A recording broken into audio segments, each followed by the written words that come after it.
मोदी का नाम रहेगा, जब तक सूरज चांद रहेगा, मोदी का नाम रहेगा। डॉक्टर साहब अमर रहे, अमर रहे, अमर रहे, अमर रहे, अमर रहे, चांद रहेगा, मोदी का नाम। और हमारे साथ स्टूडियो में हमारे एडिटर इन चीफ जुड़ चुके हैं मनोज गिरोला साहब। सबसे पहले गिरोला साहब, मैं आप ही से इस आखिरी यात्रा पे सबसे पहले मैं चाहूँगा कि एक जर्नी के ऊपर तो बात करें ही, क्योंकि ये जर्नी अब आखिरी पड़ाव पर पहुंच चुकी है और शायद एक यादगार लम्हा रहा और देश इसलिए शायद आज गमगीन है।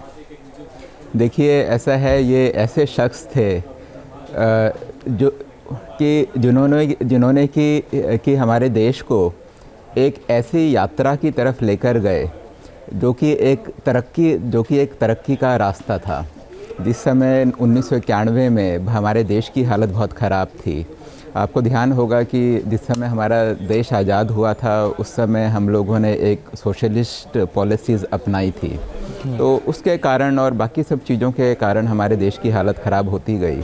1991 में ये हाल था कि हमारे पास 2 हफ्ते का पेट्रोल ख़रीदने का पैसा नहीं था, तो क्योंकि पेट्रोल हम इंपोर्ट करते थे। तो वहाँ से जब ये फाइनेंस मिनिस्टर बने उसके बाद फिर इन्होंने जो चेंजेस करे वो चेंजेस करने के ही और उस समय क्या होता था कि उस समय काफ़ी देश की इतनी ज़्यादा ख़राब हालत थी कि 2 वक्त का खाना एक आदमी को नसीब करना बड़ा मुश्किल होता था। वो टाइम था जब सारी चीज़ें सरकार कंट्रोल करती थी और अगर किसी को कंपनी लगानी है तो किस चीज़ की कंपनी, तो उसका लाइसेंस मिलता था। उस लाइसेंस में मशीनरी में कितना पैसा खर्च होगा वो भी गवर्नमेंट डिसाइड करती थी। कपड़ा बनेगा तो कपड़ा कितना बनेगा और किस अमाउंट में और किस प्राइस में बिकेगा, ये सारी की सारी चीज़ें सरकार तय करती थी।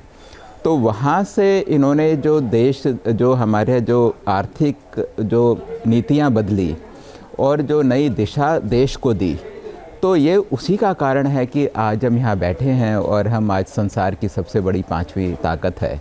तो मेरे ख्याल से इसका क्रेडिट जिनको जाता है, एक जो उस समय के प्रधानमंत्री थे नरसिम्हा राव, और जिन्होंने इम्प्लीमेंट करा, जिनकी सारी पॉलिसी थी, तो मनमोहन सिंह को ही सबसे बड़ा क्रेडिट उसका जाता है। मोदी का नाम रहेगा, जब तक सूरज चांद रहेगा, मोदी का नाम